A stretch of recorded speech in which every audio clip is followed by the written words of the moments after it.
Yeah, so much trouble in the world and so much trouble for Manchester City. A massive story coming out of England, one of the biggest clubs in world football. Yes, City have been charged by the Premier League for over 100 alleged breaches of financial rules. The breaches are said to have occurred between the 2009-2010 season and the 2017-2018 campaign. The Premier League has referred the case to an independent commission who can hand out these possible punishments.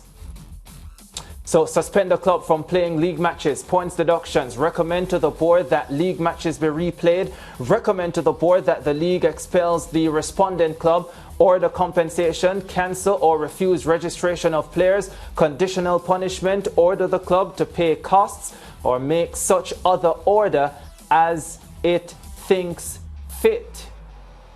Now, Manchester City issued a statement regarding the charges. Manchester City FC is surprised by the issuing of these alleged breaches of the Premier League rules, particularly given the extensive engagement and vast amount of detailed materials that the EPL has been provided with.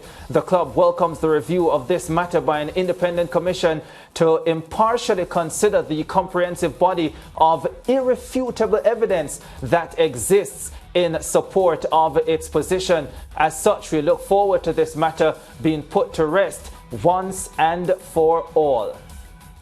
City could find themselves not only in hot water with the Premier League, but even their manager Pep Guardiola, who said on May 6th last year that essentially, why did I defend the club and the people? It's because I work with them. When they are accused of something, I ask them, tell me about that. They explain and I believe them. I said to them, if you lie to me the day after I am not here, I will be out and I will not be your friend anymore. I put my faith in you because I believe you 100% from day one, and I defend the club because of that.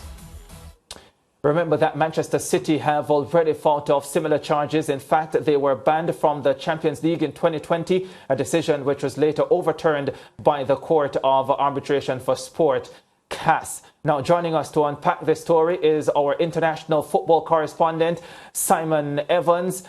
Simon, welcome to the show. I don't know if this story took you by surprise as much as it took, well, definitely me by surprise. How seriously should we be taking these allegations, though, against Manchester City? Yeah, we should be taking them very seriously. I mean, when we look back at the history of this, as you referred, there was the UEFA case. The Premier League investigation began at the same time as the UEFA one. So it's been going on for over 4 years now, close to 5 years. They've been looking through all the documents that initially came out in the Football League's affair, but there's other documents there as well. And they've come with 100 breaches. Now, I don't think, some people are saying, oh, they'll get away with a slap on the wrist.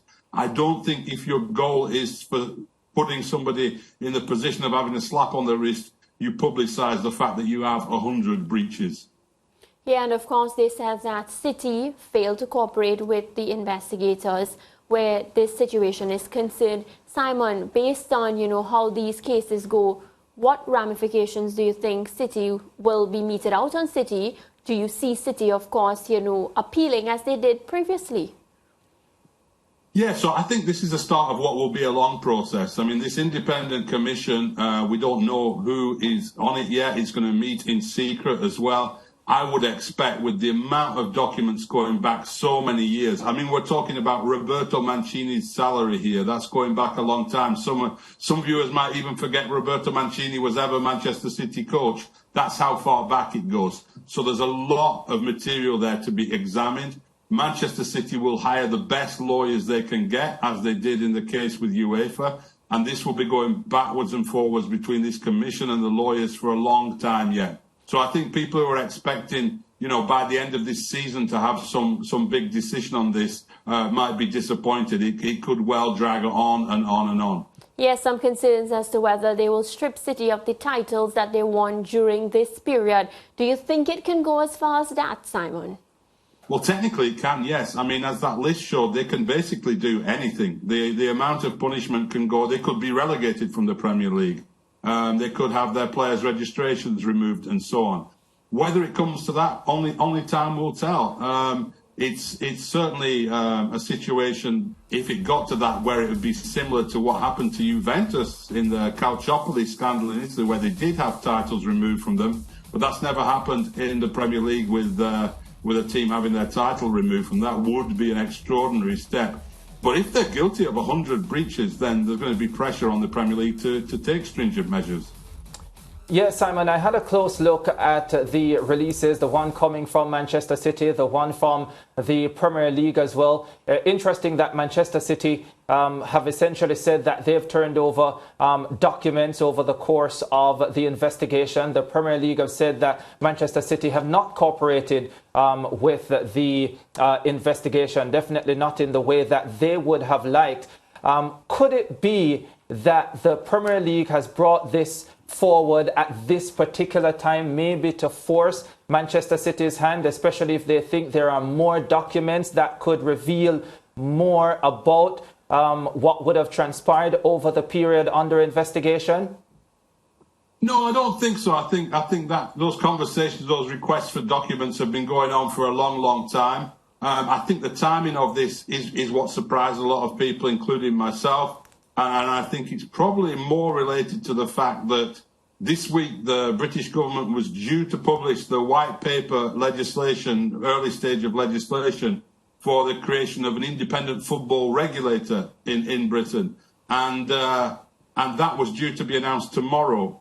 And this could be seen as a way the Premier League saying, we don't need this outside regulator. We can take care of business ourselves. We can hold the wealthy to account in a way that the regulator is imagined to do better. And now the government has actually said they put off that announcement by a couple of weeks. So I think the timing was connected to that, actually. But it's going to go backwards and forwards. Yes, City say they cooperated, and the Premier League say they didn't. Probably both of them are right in the sense that it's possible to cooperate, but not cooperate in the way that the other side would like you to.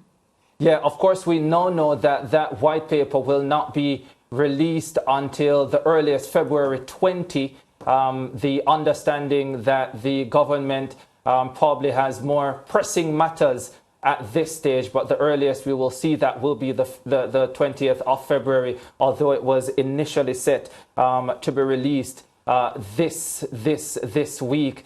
From your standpoint, though, Simon, and assessing this situation, how worried do you think Manchester City fans need to be based on where we are and all the information you have before you? Yeah, I think they should be worried. I think they should worry. This has been around for a long, long time. The UEFA case, they celebrated as though it proved them innocent. It didn't. Several factors were timed out so that the evidence was considered too old to still be valid for sanction. There's certainly questions to be asked about many of the things that have come to light. Why were they paying their manager's salary from a consultancy company in the Middle East rather than through the normal channels? That could open up potential tax consequences as well if there was an outside investigation. These things can take on a life of their own sometimes. If City are found to have breached these rules, but also breached other laws, not football rules, but actual laws, then it could get even more serious for them. Yeah, and speaking about taking on a life of its own, will it also affect City on the pitch? Because we've already seen City going through a rough phase, and I'm speaking performance-wise. They've been, very, very inconsistent. Now there's this at the back of their minds. Do you see it continuously affecting their performance?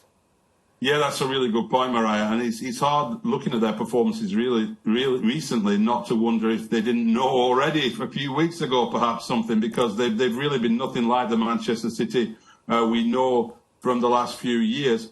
But I was talking to somebody who was out at the club today and said when you walk into the club building, there was Sky Sports News on there, and all they were talking about was this case. It's impossible for the players not to be distracted by that, not to wonder, not to speak to their agent and say, hey, if we get relegated, what happens to my contract and all the rest of it? So it's going to be down to the club and to Guardiola to get the players in a room, I would imagine, and say, hey, we think we've got a strong case. Let's concentrate on our job. Let's win the league this year.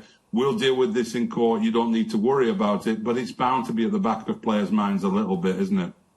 Yeah, for sure, Simon. We'll see how things unfold for the remainder of this week. Of course, without a doubt, this is a story we will be tracking. Thanks very much, Simon. Good to link with you again, and I'm sure we'll be chatting a lot more later this week.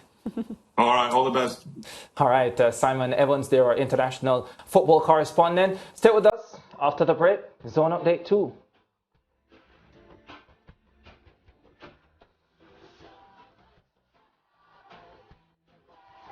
Stay with SportsMax on YouTube and follow us on all social pages for updates, news, and entertainment.